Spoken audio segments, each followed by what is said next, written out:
Climbed up to the highest mountain. I searched all around, couldn't find nobody. Mhm. I went down to the deepest valley. Looked all around down there, couldn't find nobody. I went across the deep blue sea. I couldn't find one to compare to your grace, your love, your mercy. Nobody greater, nobody greater than you. You see, I searched all over, couldn't find nobody. I looked high and low, still couldn't find nobody. Nobody greater, nobody greater, God, nobody greater than you. Nobody greater, nobody greater, God, nobody greater than you. Good morning, everybody. How you doing? Nobody can heal me like you can.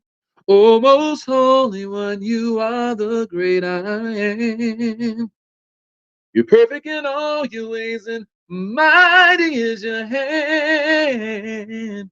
You are he who carried out redemption's plan, and I searched all over, couldn't find nobody. I looked high and low, still couldn't find nobody. Nobody greater, nobody greater, God, nobody greater than you. Nobody greater, nobody greater, God, nobody greater, nobody greater than you. Good morning, everybody, and welcome to the Wealth Channel. Brother Rick, your gracious host, and I bring you greetings again from the beautiful, enormous mountains of drop dead gorgeous Tennessee. And good morning to you. I hope you're having a wonderful day. Hope you're having a great, great, great, phenomenal day already. I want to talk to you about this idea, and that's the idea of humble. This is my new book that I'm writing while I'm here in the mountains. And the title of my book is called Humble Aggression. And I want to talk to you about the idea that this idea that God gave me about humble aggression, why he told me to come up into these mountains. So people say that they're humble, and people say that they believe that they're a humble person. And I say, well, how do you define that? Because typically the way that most people define humility is by a person being timid. But timidity and humility are two totally different things.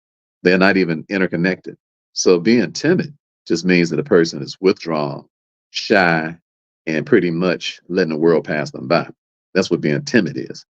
Timidity is not a good characteristic because it's not a biblical characteristic. It's not a godly characteristic. It's a characteristic that the devil uses to make a person's life pass them by. Are you hearing what I'm saying? People, they say I'm a humble person. I say, okay. Well, the Bible says this, you know, a tree by its fruit. So a humble person is a productive person. All right. Because the word humility, what the word humility really means is it means humble ability unleashed. Did you get what I said? This is what it means to be humble. It means that it's humble ability. Humility is humble ability. So if you're taking notes, that's the definition of humility. At least that's Brother Ricky's definition. The definition of humility. And I'm going to show you, I'm going to back it up out the Bible to show you what I'm talking about. That is humble, but it's a humble aggression. That's what humility is. It's not sitting around waiting on nothing to happen. It's creating your future. It's matter of fact, living your life from your future. You know, you look up and you see what it is that you want out of life. And you say, I'm going after that. I'm gonna make that happen. All right. I can taste that. I can see it. It's like it's right in front of me, even though it's in your head, and even though it's something that's you bringing that thing from the future to you. That's how humble people behave.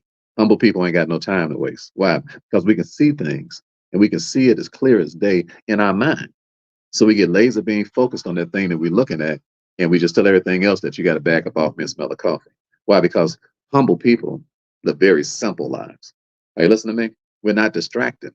Are you dig what I'm saying? Why? Because we got our eyes on the prize, and that's all I'm focused on. So things happen, things are going to happen, but they become disruptions. They don't become distractions.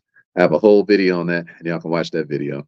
Just watch this on YouTube and all these other channels. All right. So watch the video that I created called "Don't Let Your Distractions, Don't Let Your Disruptions Become Distractions." All right. So let me prove to you what I'm talking about. Pride is potential ability that's withheld. Okay. So write those two definitions down if you're taking notes. All right. Humility is what? It's the idea of humble ability unleashed. So everybody get to see your ability, get to see what it is that you bring to the marketplace, get to see what it is that you bring to the globe. Everybody gets to see who you are and what you get to bring because you humble enough to unleash it. Okay. If you can sing and you won't sing, then that's a problem. Because if you can sing, you got to be responsible for unleashing that. You say, well, God just gave me a voice. I don't really know. Like, I just like to sing in the shower. You say, because I'm just a humble guy. No, you're not humble. No, you're not humble. What you are is timid, and it's different. It's a bit, and what you are holding out. And when you hold out, you're in trouble with God. Are you hearing me? Now, you might not have been taught this way, and you may think it's okay to sit around on your gifts. You might think it's all right, but I'm telling you that that's a dangerous thing to do. Why? Because God, he resists the proud, but he gives grace to the humble. So he resists people who have gifts that they don't use. In fact, God is outright outraged at people, human beings who have gifts that they don't want to use. They in trouble with God. Are you hearing me? And if you got gifts that you ain't using, you in trouble with God. Are you dig what I'm saying? You say, Brother Rick, I thought you preached them nice messages. It is a nice message because it's a warning message, so you can stop playing games with your life and stop wasting your time and stop wasting God's time and stop wasting everybody's time around you when you got them amazing gifts inside of you that you sit on under the name of humility, but you're really practicing timidity. Now you dig what I'm saying? I'm going to prove it to you out the Bible, okay? So let's go to the book of Luke and let me just read about Jesus. All right. So don't take my word for it. Take Jesus' word for it. He the one that created you. So let him tell you how he feels about my behavior and your behavior. So this is in the book of Luke, and this is a story. And it starts out in Luke chapter 2, verse number 46. So Jesus is gone for 3 days. He's 12 years old, and he's gone for 3 days. And his folks don't even realize he's gone because they got a whole bunch of people with him. And then it dawns on them after 3 days that Jesus ain't around. Y'all remember the flick Home Alone? Y'all remember that flick with Macaulay Culkin and how his parents left and they was gone and they didn't realize that he wasn't on the plane and then they had to go try to get him back from the crib. Well, this happened in real life with Jesus Christ. His folks left him. It wasn't no movie. This is real life. This ain't no metaphor. All right. So they left him for 3 days, and he had the church teaching people and stuff, and they gone for 3 days. And when they finally realize it, they go back to get him. So let's see what happens when they come back to get Jesus in Luke chapter 2, verse number 46. And it's saying, and it came to pass that after 3 days, they found him in the temple, sitting in the midst of doctors, both hearing them and asking questions. So the first thing you see about a humble person, because Jesus was the most humble man ever walked the face of the earth. All right. He said, my yoke is easy and my burden is light because I'm meek and lowly. All right. So he was the most humble person ever walked the face of the earth, but he's amazingly aggressive. He's so aggressive that at the age of 12, he out here at church having a conversation with doctors and lawyers, listening first and then answering questions. So the first thing you'll find out about a humble person is that a humble person really knows how to listen. The reason that people ain't got no money, the reason that people are like not important is because they don't know how to listen. When the person is talking to a person, an unimportant person will act fake like they're listening at you because all the time you're talking, they're trying to figure out what they can get from you. So they can't relate back to you anything that you said. Man, I don't know. I might have to go inside, y'all. These bees is crazy out here. I was trying to broadcast out here on the mountaintop, but these bees, these bees scared the mess out of me. So, so, so, an aggressive person, humility makes you aggressive. But the first thing it makes you aggressive as is an aggressive hearer. All right, because how you going to do something that you haven't heard? We got too many people that are running but ain't been sent. We got too many people who are trying to teach but ain't been taught. Too many people. I'm like, in all areas of life, I'm like, you got to be qualified to teach people, which means that you got to be an intense listener. I'm talking about intense, where you can repeat back to the person what they said. So humble people, are you listening to me? Aggressively humble people are major listeners. I'm so glad God gave me some big fat ears. All right, not these big ears y'all laughing about. I'm talking about metaphorically. I'm glad I really know how to hear a person when they're talking. I mean, I can really listen to you when you're talking to me. I can tell you what you told me. Why? Because when we're having a conversation, I'm not listening to nobody else. Why? Because I'm aggressively trying to figure out what your problem is. All right. Or aggressively trying to hear you so maybe I can figure out what my problem is. But I'm listening to you and I ain't listening to nobody else. That's why when I have financial IQ challenges and people come to my challenges, I tell them, you have to turn on your camera and listen to me. Why? Because if you're not interested in listening to what I'm talking about, then just go do something else. Okay. Come back over here when you have listening ears, because I don't like wasting time. Are you hear me? I got the spirit of Jesus Christ inside of me. And Jesus don't like wasting time. Jesus get upset with folk when they don't trying to do two things at the same time. It makes him, he actually gets angry with that attitude. And I know he does because I got the spirit of God inside of me. And if you got the spirit of God inside of you, you know it too. God don't like duplicity out of people. He doesn't like it. He doesn't appreciate it because that's not the way we're supposed to treat each other. When we talk to each other, ain't supposed to be nobody else in the room. Are you hear what I'm saying? I'm talking about I'm listening to you, you listen to me. Everybody else cease to exist. Are you hearing me? I have people who pay me a lot of money to talk to me. And they'll call me and we have an appointment. And then they say, hey, can you hold on a second? Somebody just called me. I hang the phone up. They said, what? They say, Rick, the phone got disconnected. I say, the phone did get disconnected. I hung the phone up. Why? Because you ain't listening to me. They're like, huh? I said, you want to call, you the one that asked for an appointment. I said, well, how are you going to have an appointment with me and somebody else at the same time? They say, no, my phone just rang. You know, I just want to make sure it wasn't no emergency. I say, no. I say, you got to learn some humility. All right. Humility means that you're talking to one person at a time. You ain't talking to three, four, five, six people. Because why? Those are spirits, the spirit of confusion, the spirit of chaos, the spirit of witchcraft, and you don't realize what's going on with you, which is why you are underachieving and not achieving what you're supposed to be achieving because you're trying to do two or three things at the same time. It ain't no humility involved in that because it ain't no concentration involved in that. And that's extremely rude to be talking to one person with somebody else on your mind. And just tell everybody else they got to wait. Are you hearing me? One thing at a time. Everybody else got to wait. All right. Why? Because humble people live very simple lives. It's the simplicity of humility. All right. Humility is simple. It's not chaotic. All right. God didn't give us a spirit of fear, confusion. That wisdom is sensual. It doesn't come from above. The Bible says the wisdom that comes from above is first peaceful and then it's pure. All right. But the wisdom that comes from the earth is sensual, devilish, it's sneaky, it's corrupt, it's manipulative, and it's what? Very duplistic.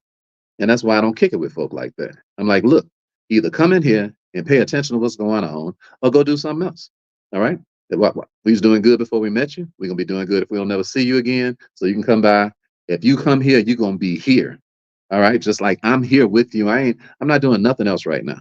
All right. I'm not looking at you and checking my phone and Apple Watch. Ain't nobody that important. Are you hearing me? When you call a meeting with somebody, ain't nobody supposed to be in a meeting but you and the person you called a meeting with. That's what humility is. Humility is what? A concentrated, simple effort on the thing that you're doing right now at that particular time. So Jesus is sitting over here kicking it for 3 days talking. But the first thing you see, let me read it to you again so you can see the process. He didn't start talking first. He started listening first. All right, everybody put it in the chat. Listen first. All right, let's go. Come on, come on. Let me make sure y'all paying attention. Everybody put it in the chat. Listen first, okay? Listen first. All right. Listen first. Everybody put in the chat. Listen first. Okay, come on, come on. I'm gonna keep teaching you, but you gotta talk back to me. All right. Come on, let's hurry up. Come on. Listen first. All right. I gotta make sure you getting it. That's why I don't talk to people until they talk back to me, so I can make sure that we all on the same page. Else it don't make no sense in having a conversation. Okay. So do we all agree with that? I need at least 10 of y'all to tell me that you're gonna listen first as you leave this meeting today and you go out and you start dealing with some other folk. You're gonna show some real humility. You ain't gonna be the first person trying to talk. You're gonna listen and listen and glean, listen and glean, listen and glean, listen and glean, and get rich. Why? Because you'll know what to say back because you was listening first. So this is what humility is. All right. It's aggressive listening before you start talking. All right. Aggressive listening. So Jesus is listening. And then so he's listening so good. And he says both hearing them and then asking questions. So this is the master we're talking about, the smartest man ever walked the face of the earth because he created the face of the earth. But listen to this. You would think if anybody would barge into a meeting doing all the talking, it would be Jesus. You would think. If anybody had the right to barge into a meeting and just start setting everybody straight, it would be Jesus Christ. What, the creator of the ends of the earth, the smartest man ever walked the face of the earth. You would think he would come in just talking. But no, he came in listening first. And then the second thing he did, he just started making statements. He started asking questions. You want to know why you have or don't have money? You want to know why you have or don't have influence? You want to know why you have or don't have impact? You want to know why you have or don't have understanding? It's because of the pattern the way that you approach people. If you approach people from the first thing I'm going to do is I'm going to listen to you. And then the second thing I'm going to do is I'm going to ask questions. I'm not going to draw a conclusion from what you said, like I really understand what you said. I'm going to ask you if that's what you even said. And that way I got a clear understanding. Now I can start elaborating because what? I listened to you first, and then I asked you, is that what you said? That's why we make millions of dollars. The reason we make millions of dollars is because when we go into a negotiation with people, we are quite clear when it comes time to negotiate what we negotiating about. Well, because we asked. Okay. So it sounds like what you're doing is you're about to put $20,000 into this deal, and you asking me if I can put $20,000 in here, I can get back $30,000 in a 30-day period, whatever the question, whatever the situation may be. All right. And the person is like, that's right. So when a person tells you that's right, that means that you got right what they said. So if a person tells you that's right, that means that now you can 100% proceed because they told you that what you said about what they said is 100% accurate. That's why we don't lose no deals none of the time. You say, how's that, Ricky? Because we only proceed with a person when they tell us that what we just interpreted is what they said. So that way, when we go into to settle on what we're gonna do, we're settling based on what you told me. All right. Are you hearing what I'm saying? It's just like you walk into the restaurant, okay? And a waiter asks you, say, what do you want? What are you gonna have? And he said, I like to have a steak, I like it well done, and I like the baked potato, and I like some Brussels sprouts. So they got the pen out, right? Is that right? They writing down what you said, correct? Okay. So they said, this is what humble people do. Humble people don't assume nothing because we live simple lives and we deliver big time with people and they pay us big time because we humble. Humble folk are not confused. Why? Because we know how to take orders. Are you hearing what I'm saying? Proud people can't take no orders. I'm looking at these bees in case y'all wondering what's wrong with me. All right. so so so the person walks in and they say, hey, and so you read, the server says, okay, let me make sure I got that right. You said you wanted your steak well done. Is that correct? Person say, that's right. You said, and you wanted some Brussels sprouts. Is that correct as well? They say, yes, that's right. They said, did you say you wanted a baked potato? They said, that's correct. All right. Want some sour cream on that? Yeah, I take some sour cream. Okay, thank you. So let me make sure I got your order correct. You want a well done steak. If I heard you right, you want some Brussels sprouts and you want a baked potato with some what I just say? What's the baked potato put on it? Sour cream, yeah. So the person agrees to that. So they say that's right. So when you come out with a order, you have exactly what the person ordered because you asked them exactly what they want. So there's no chance of them not being happy with what you brought out. Now maybe maybe you better learn how to cook it the way they said, but it ain't no chance that sour cream, thanks. But ain't no chance that you got the order wrong. So humble people, the reason we make millions of dollars is because we don't never get nobody's order wrong. Why? Because we just simply asked them, what do you want? Jesus is in the temple here teaching people for 3 days, and he's serving up dinner for these folks. Are you hearing me? But the way he's serving dinner is because he's listening first, and then he's asking questions. And then after he asks the questions, now you have the right to interject whatever it is that you want to interject. Are you hearing me? I'm talking today about being humble and being aggressive at the same time. This is the title of my new book. And that's why God brought me up to these mountains to work on this book. Okay. And I want you all to stop thinking that you're humble when you're not doing what you're supposed to be doing because you are. Right now as I'm talking, you all are so talented around the whole entire world. But the problem is that your talent is not being seen by the whole entire world. It's not being exercised by you under the disguise of humility, but it's really timidity. And I just came by here today to help you because some of y'all are super bad brothers and super bad sisters, and you really got it going on. And you would be able to help so many people clear across the world if you would do what? Come up out of that shell and let everybody know what it is that you have. But the way is a pattern for this. And if you use this pattern, you will 100% be 1,000% guaranteed have success. Why? Because these are Bible principles. And when you practice these principles, they work on your behalf 100% of the time. It ain't you, it's the principle. Are you hearing what I'm telling you? That's why I wrote this book, Unmovable, Unstoppable, Unshakable.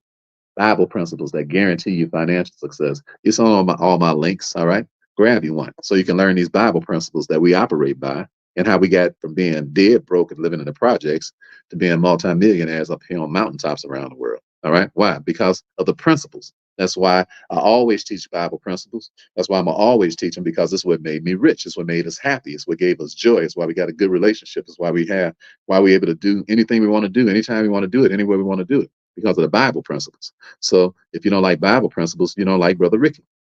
You dig what I'm saying? And chances of us getting along together is zero. If you don't like Bible principles, why? Because it's the principles that made us so successful. And that's why I practice them and that's why I teach what it is that we do. We're not teaching you theory, we're teaching you how we live. And all you got to do is just follow the same principles and they'll work for you too because God ain't no respect of persons. So today we're talking about being humble and we're talking about being aggressive because humility creates aggressive people. Some of you all might say, hey, Brother Rick, I see you marketing your books all the time. Yeah, I'm aggressive. All right. All right. Unmovable, unstoppable, unshakable. Unmovable, unstoppable, unshakable. Why? I'm aggressive. Why? Because I know everything that we do help people. So why would I not be aggressive? Why would I not tell a person what's going to be in their best interest to help them? Why would I be holding out? Why would I be concerned about what somebody think who's timid? Are you listening to me? I would never go to a timid person to be able to get some approval for them to be an aggressive man. Why? Because I'm not going to get their approval. And what? I'm not looking for their approval. And if I were you, one of the reasons why you have a hard time now practicing what you're supposed to be practicing is because you're getting the opinion of another timid person. And that timid person is not humble. The timid person is proud. Because what is pride? Pride is when you withhold your potential. That's what pride is. Because you have the ability to be able to do something, but or the potential ability to be able to do something, but it never gets done right and you never hone the skill because you don't do the skill enough. You don't practice it enough. And typically people are timid because they won't practice what you're good at because of the opinion of other people, which is a demon, a deep demonic, a demonic spirit that people, a dark spirit, a spirit from the pit of hell where people intimidate you. And you're like, man, I want to do this, but if I put this out here, how is it going to be received by the general public? So it makes you timid. And you say, well, I'm just bashful. I'm just shy. I just don't really want to put myself out there. I'm like, but that's pride. Okay. Because the Bible say pride goes before destruction and a haughty spirit before a fall. So what happens? It's the fall of your family. Are you listening to me? The fall of your family is based on your timid attitude disguised as humility. It's not humility, it's dangerous. Why? Because you should be on this mountaintop just like we are. You ain't no different from me. Well, who? What? Am I some kind of special dude? Why? Why we travel around the world? Why? Because I don't care what nobody think. That's why. Because I'm like, why would I be getting my approval from somebody? My goal is to be on a mountaintop to help other brothers and sisters get on the mountaintop. That's my goal. Why in the world would I be running around in the valley trying to get somebody's impression, trying to impress somebody in the valley? When I say in the valley, I'm talking about low thinking people. I ain't talking about somebody you better than somebody else. Are you picking up what I'm putting down? Humility lets you know you ain't no better than nobody else. Humility lets you know it ain't nothing but one step between you and death. Humility lets you know that. But humility is not timidity. People call you, people talk about you and say that you arrogant and all that because you got goals and objectives and dreams and things that you are pursuing. People say that, but that those are timid people, and timid people are lazy. All right. So because a timid person uses the timidity as the excuse to be lazy. But being lazy is so far away from God, it ain't got nothing to do with God. It got nothing to do with the principles of God. It got nothing to do with reality. That's just people living in their own fantasy world and justifying their behavior. That's why timid people always say things like, I ain't got and I can't do. I ain't got and I can't do. I ain't got this. I can't do that. I ain't got this. I can't do that. I'm like, first of all, I can't and I ain't got are not even realistic statements because the Bible says I can do all things through Christ who strengthens me. So that's a lie. Every I can't that comes out of my mouth is a lie because the Bible says I can do all things through Christ who strengthens me. So when I start saying I can't do something, that's a timid statement. And what happens is that the body language behind that statement, it starts behaving like the statement that you made. That's why People cannot come to my financial IQ challenges without turning on their cameras. I just kick them off. I say, get your money back and go do something else. They say, come on, brother Rick. I say, no, no, no, no, no. Don't come on, brother Rick, nothing. I don't want no timid people around me. Why? Because when I'm talking to you, not only do I need to see that you listening to me, but I need to see your body language so I can see if you wasting both of our time. Why? Because I already know how to put money in the bank and get back 10 times the amount of money that I put in the bank. Like my wife's sitting over there right now with $1 million check. So I already know how to do that. I already know how to make $1 million in a day. I got the plaques in the house. I already know how to do that. So I'm not trying to prove it to you that I know how to do it. I'm just teaching you what to do. If you come in a teaching environment, I just teach you how to do the same things that we do. So I'm not trying to prove no points to you, but you will pay attention to me or just go do something else. Why? Because I don't mess around with proud folk. I don't mess around with people, haughty people and arrogant people. I don't mess around with them. I let them know, hey, this is not the environment for you. We humble around here. All right. That's how I learn what I learn. When I go into the room and the person is teaching me something, I'm all ears. I'm paying attention to what they said. I'm repeating back to them what they said to make sure I got it right. And then I just go do what I was told and make millions of dollars. Simple, a very simple life, not a complicated life, not a whole lot of this and a whole lot of that. I was just in a meeting with my good friend Myron yesterday, Myron Golden, my number one teacher in the world. And we were in a meeting and one young man said, hey, they were telling me about a portal that we have that we should be reading these different things in. I've never even seen it. They said, so the guy was, so the one of the guys that was in a meeting with us, he said, Rick, he said, that's amazing. You make all that money, man. And that you do all these different things that Myron taught you, or that he introduced you to people who knew about how to teach you. He said, you took all those things and you put them into action and you travel around. I mean, he said, it's amazing. And you ain't never even read the stuff in the portal. I said, I just haven't gotten to it yet. But why? Because I was too busy doing the stuff that I got taught. So I'm so busy practicing the stuff that I got taught until I said, it's important that I get to that portal, and I will. He said, we read the portal and everything every day, but we're not having that kind of success. I say, well, if you just do the thing that you get taught first, and then you can learn about it later. Are y'all listening to me? Humility means that as soon as somebody tells you what's going on, you jump into the water and start figuring stuff out in the water. Are you digging what I'm saying? That's how humility is. Humility will make you do things ahead of time, and then you'll figure it out later. And while everybody else trying to figure it out first because they ain't got no humility, all right, because they timid, they think they got some humility, but they really just scared to get in the water. You know, it's just like when he was talking about these three cats that was on the side of the water, a white brother, a Chinese brother, and a black brother on the side of the water. And he was like, and the cat told him, he said, if you can swim across this water, I give y'all $1 million. And they was like, yeah, I know some of y'all heard this joke, but let me tell it to you anyway. All right. They say, so he say, but there's a bunch of sharks in the water though, so you got to be careful, you dig. So he asked the white guy, he said, you want to swim across this pool? The white guy said, well, I don't know about that. You know, did you say it's sharks in the water? He was like, yeah, sharks in the water, Doc. He's like, well, that doesn't sound like a good proposition to me. I'm gonna have to pass. I don't think I can make it through there, even though we've been swimming since I was like, 2 months old. White folks are. They've been swimming since they was 2 months, right? Black folks still don't know how to swim. I still don't know how to swim. I'm 62. I still fake swim, right? To do. So the Chinese guy, he say, how about you? He said, I don't know about that.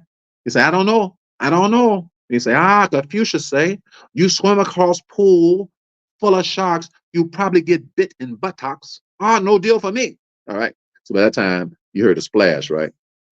The brothers in the water. He said, $1 million. Brothers in the water. Hawking, trying to get across that water. They did get all the way to the end of the water, almost get out. And one of them sharks said, and barely missed him. All right. I mean, he leaps up off the pool.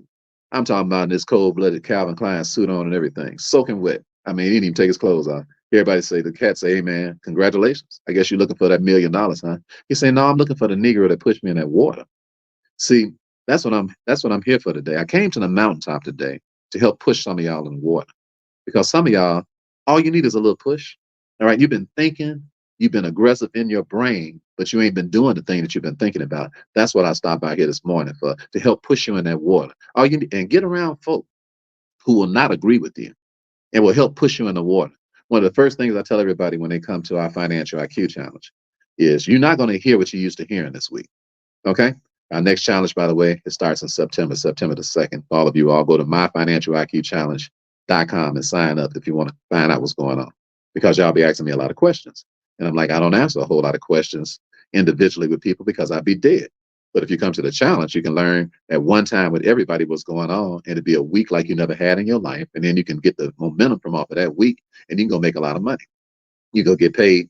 You listening to me for free, and you can go do what I'm telling you right now and go get rich. So if you hang out with us for a whole week in a challenge, then you'll make a lot of money if you go do the things that we do. All right. Why? Because God ain't no respect of persons. We make so much money until we leaving it to 2 or 3 generations as we speak. Posterity, not prosperity. See, that's why I have this t-shirt on. That's why I have this hat on. It's a word that you don't even know. You're not even taught posterity. You taught prosperity. But that's not what we teach. Prosperity, that's a little money. Posterity is a lot of money. It means that the money is still growing when you dead.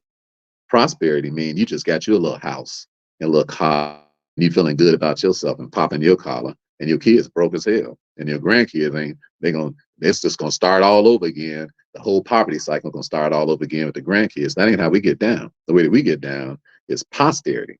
We have systems in place that make more money in a day than people make their whole life. Systems in place.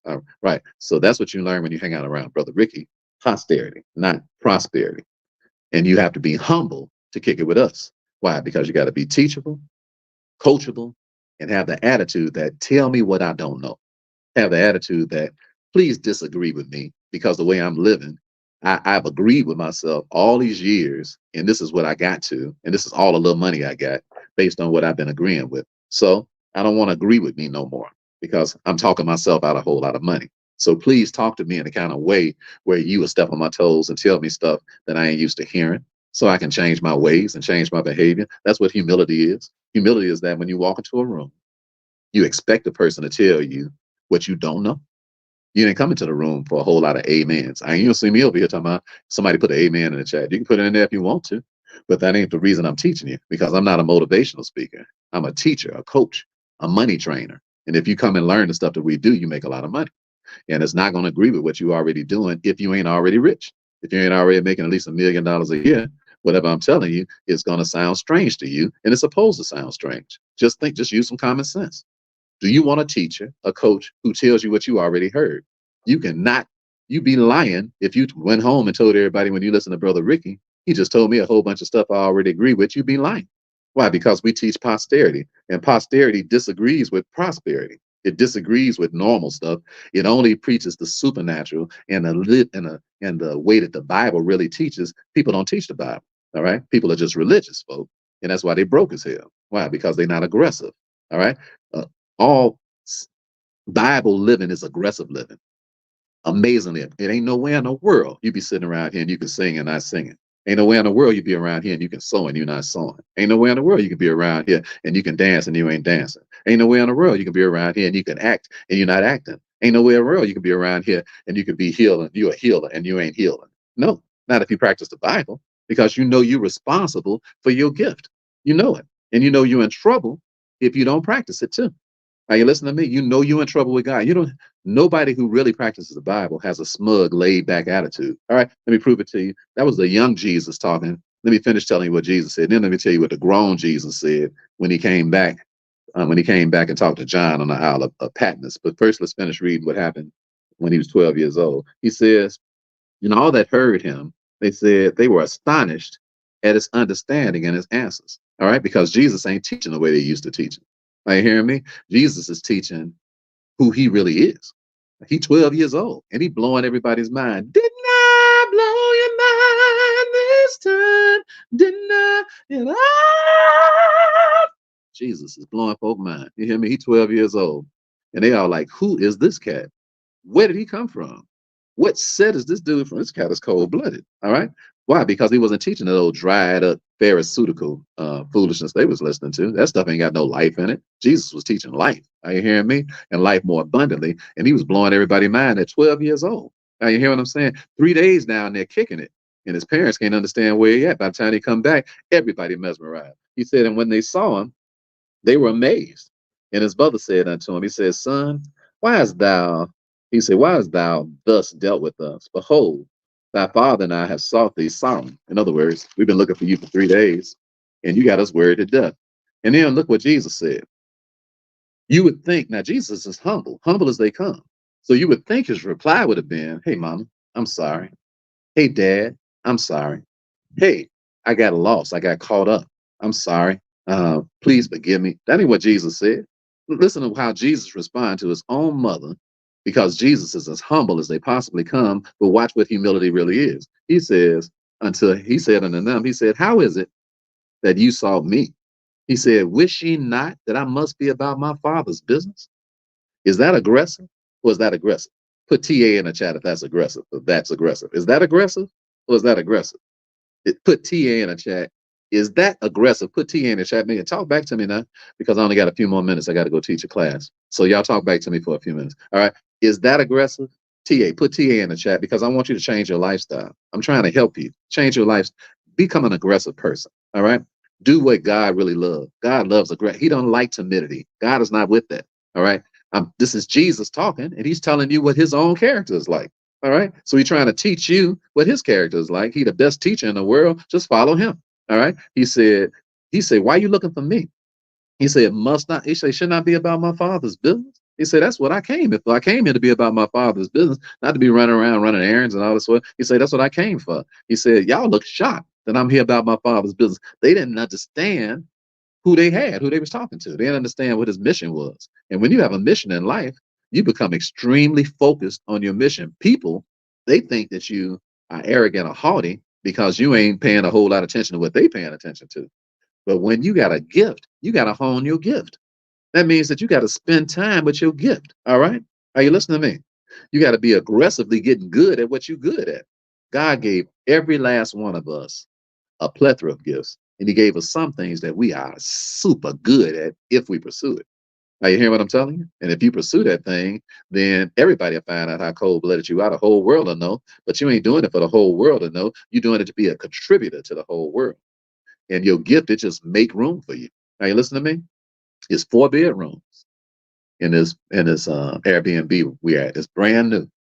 It's 5 bathrooms and it's 4 bedrooms. All right.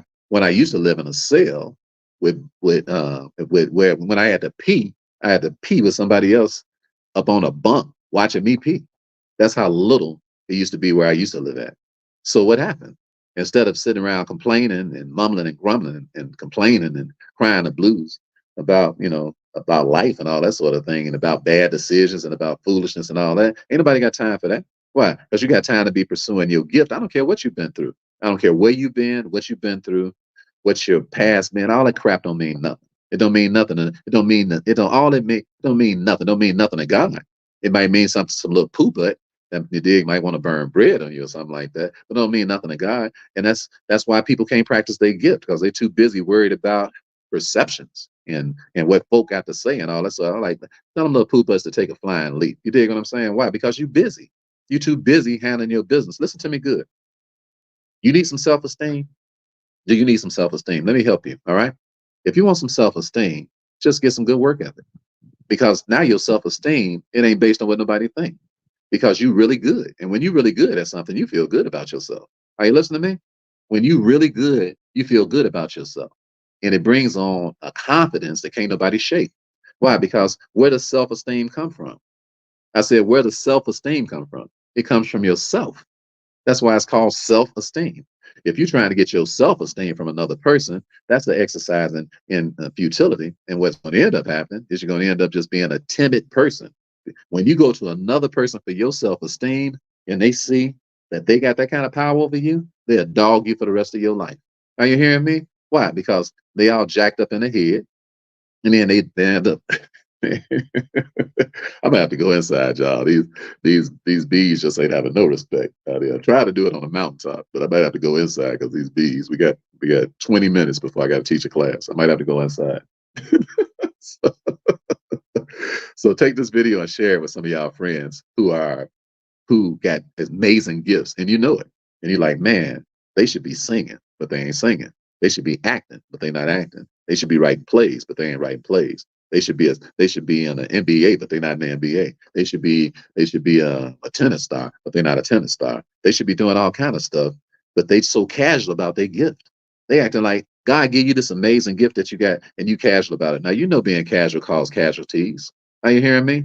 The road to The road to hell is paved with casualties. Folks who had amazing potential, but they withheld it. And it's what? It's pride. That's what it is. All right. You got to be responsible for what it is that you got. You cannot bury what you got, or you're gonna have to pay for that. Right? You're gonna pay for it in this life, and you're gonna pay for it in the life to come. Ain't nobody getting no free, ain't nobody getting no passes. Are you listening to me? We all gotta stand before the judgment seat of Christ to give an account of the deeds done in his body, whether they were good or whether they were evil. Everybody does. And God is like, I know your works. He said, I don't like no lukewarm folk. I don't like nobody around here acting like I'm just going to give you stuff and you just do what you want to do with it. Are you hearing me? Casual people create casualties. Don't be a casualty. Are you hearing with me? Be a dynamic brother. Be a dynamic sister. Use your gift. Squeeze all the juice out of your gift so that everybody can benefit from your gift, whatever your gift may be. It doesn't matter what it is. Just get 100% out of it. Squeeze that doggone thing, and then what? Your gift, it'll make room for you. So now, instead of me being all in a little room with Bubba in the room, you dig, and no room around, and gotta smell the activity of another person's body odor in your room, instead of me living in halfway houses like I done lived before, instead of me being trying to be in a hotel with roaches and rats and dig and all that. So instead of me having to live like that, now when I'm waking up in the morning, I'm looking out over here, and it looked like Gabriel or Michael or one of the archangels is gonna. It looked like I could just text him and said, "Hey, bro, come on over and let's have some lunch." I say it looked like now. I ain't tripping. All right. I know Gabriel ain't about to come over here and have no lunch with Brother Ricky. I ain't tripping. All right. I'm just talking about look like. That's what it looked like up here in these doggone mountains. So it's so amazingly breathtaking and beautiful. But God made it. He put me in a mountain based on me practicing my gift. And what I'm telling you is that you ain't nothing but one gift from the mountaintop. That's what I'm saying. You ain't nothing but the practicing, I should say, of your gift. You are an amazingly gifted person. All right. Are you listening to me? You are curiously and wonderfully made. I mean, curiously raw is who you are. You just need to know that you got to practice what it is that you're good at. So you got to stop being distracted by folk and get on down with what it is that you do and become really good at it. And it'll make room for you, because if you're a diligent person, you're going to stand before kings. You're not going to stand before mean men. I don't care how mean they are either. They can bag up off you and smell the coffee. Are you digging what I'm saying? So that's what Jesus, he told him, I got to be about my father's business. So it's humility through simplicity. And as you grow as an individual, okay, you're going to have to, this is what I'm suggesting to you as you grow as an individual. The reason I'm so good at teaching you, the reason I'm so good at delegating business, the reason I'm so good at running multi-million-dollar businesses and teaching people how to do it is because I delegate everything else. That's why I'm so good. The reason I'm so good is because Shantae is so good at paying bills. I'm not good at paying bills because I don't want to. The reason I'm so good is because Shantae is so good at technology. So she sends out all the technical stuff. Why? Because I have no interest in it. Why? Because it's not my gift. Are you listening to me? Humility is you know your gift and you stay in your lane. That's what humility is. See, Jesus is like, I'm over here in my lane. All right. He said, why you mad at me? Because I'm in my lane. He said, what you even looking for me for? I'm over here in my lane. I'm making it rain like a hurricane. I'm getting down from my crown. Are you hearing me? This is Jesus at 12 years old, letting everybody know. Hey, I'm over here about my father's business. I'm good at this. I'm good at hearing and listening to people's questions. And then I'm good at giving them amazing answers to their questions. Why? Because he say that because that's my gift. That's how I get down. He says so. You shouldn't be so surprised I'm over here exercising my gift. Are you listening to me? Are you hearing what I'm saying? Everybody say no surprises. All right, come on, put an NS in the chat. No surprise. Don't be surprised about you seeing me do what I'm supposed to be doing. All right, put in an S. Come on, so y'all can help. I'm trying to help you so that you'll be able to help somebody else, because you're an amazingly gifted person, and should nobody be surprised when they see you practicing your gift. So let them know. You don't be surprised when you see me doing this, because this is what I do. All right. And this is what I'm going to do until the day I drop dead, because I know my gift and I know what I'm supposed to be doing. And then, so don't be so surprised when you see me doing it. Are you hearing me? Don't be so surprised when you see me singing. I'm a singer. Don't be so surprised when you see me teaching. I'm a teacher. Don't be so surprised when you see me smacking a tennis ball. I'm a tennis player. Don't be so surprised when whatever you see me doing. Don't be so surprised. No surprise. Don't act so shocked when you see me doing it. Why? Because that's what I was called to do, and that's what I'm going to be doing to the day I drop dead. And I'm not going to be doing other stuff. Why? Because I ain't called to do that stuff. That ain't my gift. All right. So, so delegate. Jesus is like, this is what Jesus teaching me and you right now. Delegate. Delegate everything that you ain't good at and do it right away as soon as you start your businesses and as soon as you start your companies. Stop doing other people's stuff in your company you ain't supposed to be doing. Don't be cheap. Pay everybody. I pay Shantae good. Gave her $100,000 bonus last year. All right. So to go get you a car. You know how she is. She only spent 50,000 and went and leased a car, put the other 50,000 in her pocket. I ain't mad at us. That's how Shantae get down. That's a gift is saving money. That's her gift. You need somebody in your business that show you how to save money because that ain't my gift.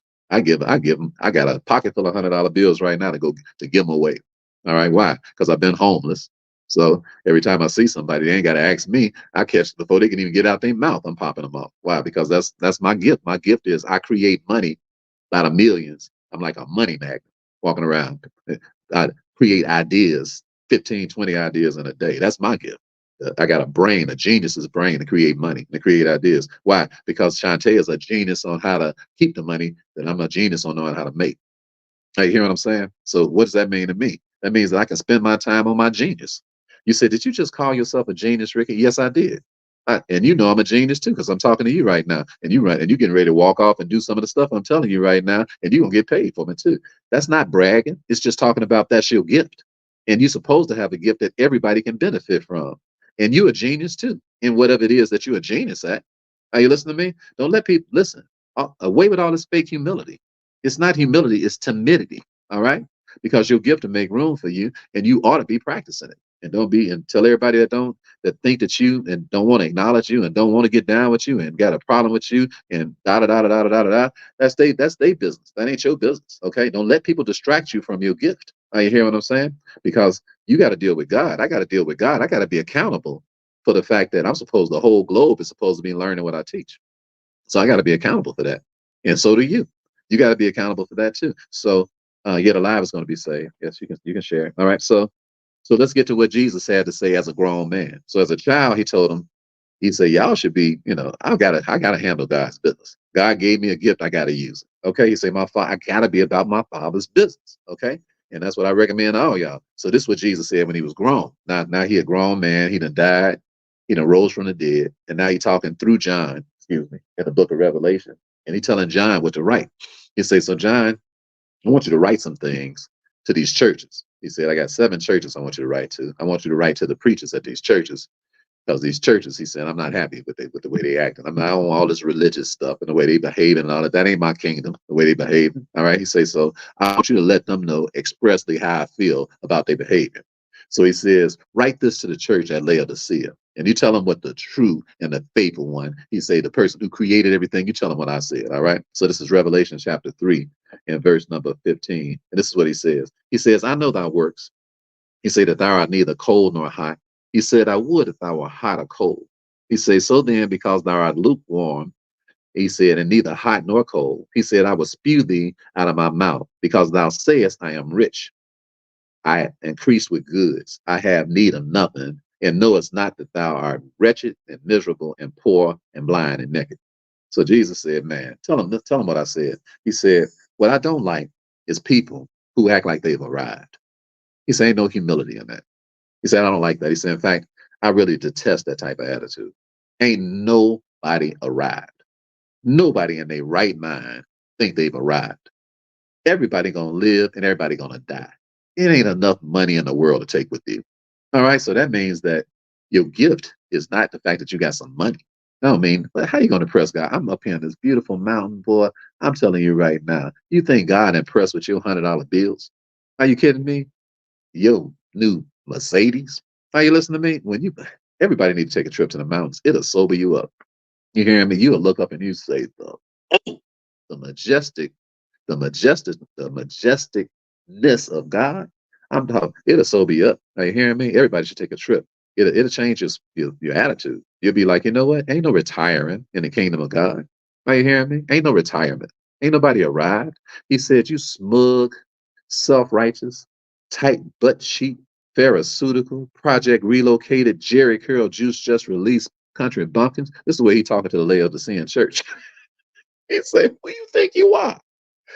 Who do you think you are? He said, you said you rich. He said, you ain't rich. You are spiritually bankrupt. I ain't hearing me. He said, you broke as hell. He said, why? Because you ain't my priorities ain't your priorities no more. He said, y'all sitting around acting like you done arrived. It ain't no arrival. Did you hear me? Life ain't no arrival in life. You arrive on the other side of the grave. Are you hear what I'm talking about? Life is a journey, and you ain't done until you're dead. Are you hearing me? Ain't nobody arrived. Ain't no such thing as no retirement. Are you listening to me? I don't care how old. I'm 62 years young, not 62 years old. Are you listening to me? Ain't no retirement around here. You got to get your butt up and get to work because you don't work for money. You work for purpose. Are you listening to me? You work for money don't make you happy. Purpose make you happy. Are you hearing me? Money don't make you happy. Purpose make you happy. Money don't complete you. Purpose completes you. Are you listening to me? Ain't nobody, no such thing as arriving. They say, hey, brother Rick, you made it to the mountaintop, huh? Ain't no making it to no mountaintop. Are you hearing me? This is a visit. You think what I'm saying? A visit up here on this mountain to get some more knowledge from God and to try to clear my head up a little bit to get ready for whatever's next. Ain't no such thing as nobody arriving. Are you hearing me? And God is 100% against that. He like that's a lukewarm attitude because it makes a smug person. I know y'all laughing at me with these doggone bees. It makes a smug person out of a human being. It makes a human being think they are more important than somebody else. I'm like, you ain't important, you impotent. All right. Impotent mean weak. Impotent mean you can't deliver. That's what happens when you start resting on your laurels and thinking you done arrived. Ain't nobody arrived. Are you hearing me? Everybody headed to the same place, the grave. Are you listening to me? So before you get there, baby, do something with your life. Okay. Before you get there, start practicing your gifts. Before you get there, realize that you got an amazing calling on your life. Before you get there, start doing the things that you were put on the earth to do. Before you get there, before you drop dead, don't drop dead with all this untapped potential, which is really pride. That's all it is. Start doing what you're gonna do. Of course, you're gonna be embarrassed. You got to be embarrassed when you first start doing things because you ain't no good. So just get good. All right. Get good. Don't be. It's pride that don't when a person don't want to be embarrassed. All right. Listen. Write this down. I got to go. Write this last commandment down. All right. I got this from Sam Zell, one of my mentors who died last May. Not this May, the previous May. Sam Zell. And Sam Zell, he wrote a book, and I'd like you to get his book. His book is called Am I Being Too Subtle? All right. By Sam Zell. He was a humble guy, but he was amazingly aggressive. All right. Sam is a Jew who came from Poland back in 1941. He barely escaped the Holocaust. His daddy did because his daddy saw that they were in between Russia and the way that they were situated. They were about to get attacked. He knew that. He could anticipate that. That's what humble folks, we see what's going to happen before it happens. Why? And we get up off our butt and we go do something. Humble people, we don't sit around and just wait to get taken down. We like, no, I can see the handwriting on the wall. I'm getting up out of here. Humble people stay on the move. Are you listening to me? We don't rest on our laurels. So his daddy was a humble man, Sam Zell. His daddy was a humble man. He said, let's get out of here quick. He got on the last train that was able to get out of Poland. And he made it to the United States, had already sent some money over, and they started a life here in the United States, started selling jewelry. You know how the Jewish guys used to sell a whole bunch of jewelry, still do, used to sell a whole bunch of jewelry back in the day. So they moved to Chicago, where I grew up at. I had an office in the same office where Sam Zell's office was back in the 1980s, late 80s. I had an office there.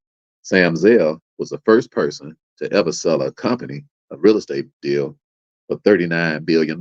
He sold his company, equity office, for $39.6 billion back in 2007, I believe, when he did his deal.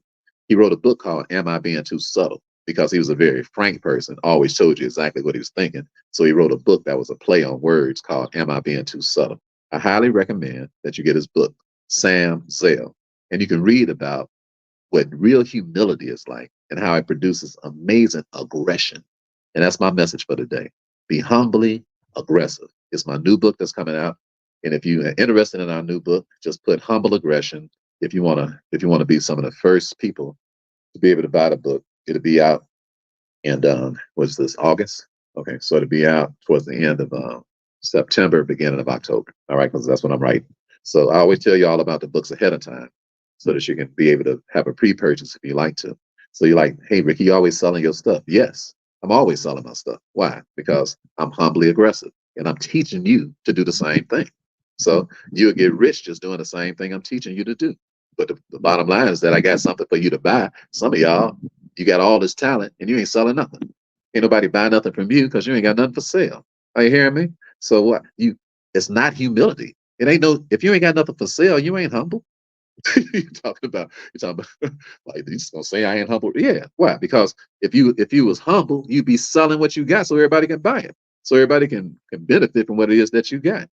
Humble people are masterful salespeople. Are you listening to me? We sell everything. I got all kind of products. And as soon as I tell somebody about the products, they buy them all over the world. All I gotta do is just mention it. Why? Because I done help people so much without charging them no money. Humble people help people and don't charge them nothing.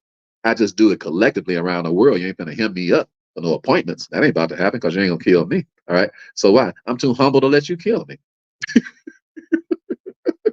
You say, boy, brother Rick, you a different kind of cat. You got that right. Amen to that. You can put that. You can put amen in a section on that. You got that right. I'm a different kind of cat. I ain't. And if you come around me, you're gonna be a different kind of brother and a different kind of sister. You're gonna practice some Bible principles and get rich. You're gonna start playing them little games with your life and spending them a couple of little wood nickels and stuff like that. Because I'm gonna teach you how to be an aggressive person. All right. God meant for you to be aggressive, not for you to be. Listen to me. Let me give you some examples before I go. All right, think about Dr. Benjamin Carson. If you haven't read his book, he's got two cold-blooded books. One is called Gifted Hands 1, and then the other one is called Gifted Hands 2. You say, well, how you know all these books, Ricky? Because I read them all. All right, I read them all. That's why I got so much knowledge in my head because I read.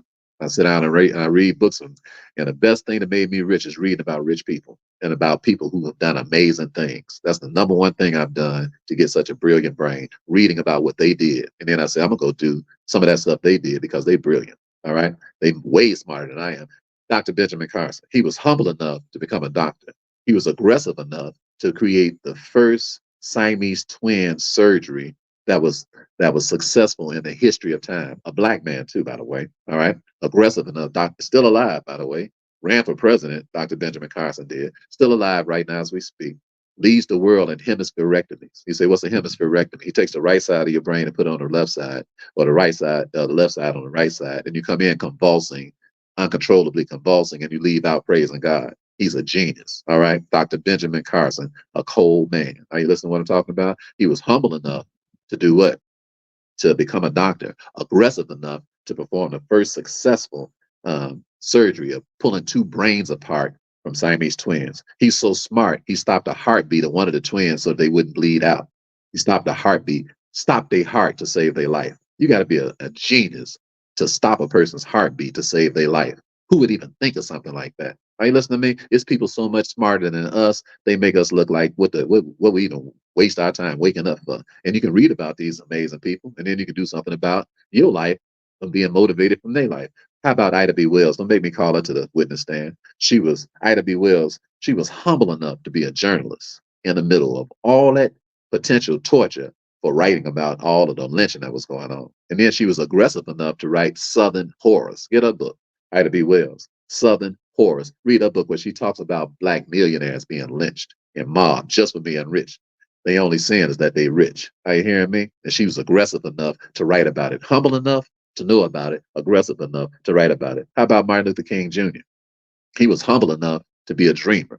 He was aggressive enough to get the whole world together and march on Washington and tell everybody about the dream that he had. He knew what it might cost him, but he was humble enough to do it, and he was aggressive enough. He was humble enough to dream and aggressive enough to tell everybody about his dream. How about Rosa Parks? She was humble enough to sit down on a bus when they told her you can't sit in that white boy's seat. She was humble enough to sit in his seat anyway, you did, and then aggressive enough to stand up for us. And now here we are, 50, 60 years later, up in mountaintops all around the world, and ain't nobody about to roll up here with no shotguns and tell me what I can and cannot do because of what? The courage of somebody like Rosa Parks. How about Chris Gardner, the amazing businessman? He was humble enough to do what? He was humble enough to take an internship with Dean Witter, but he was aggressive enough to call the richest people on the planet to be able to do business with him, even though he was an internship who didn't even know nobody. And what is he now? He got his own investment firms and doing business clear across the world. I gotta go. I'm 1 minute late for my business meeting I'm supposed to go to. It's been a pleasure. You all enjoy the rest of your beautiful day. I'll see you again Thursday morning at 10 o'clock sharp. to be able to teach in the next lesson the Lord gave me. Have a great day. It's been a plum pleasing pleasure as well as a privilege. I love you all. And ain't nothing you can do about that. And remember that stellar is a stellar does. God bless you from the beautiful hills of Tennessee.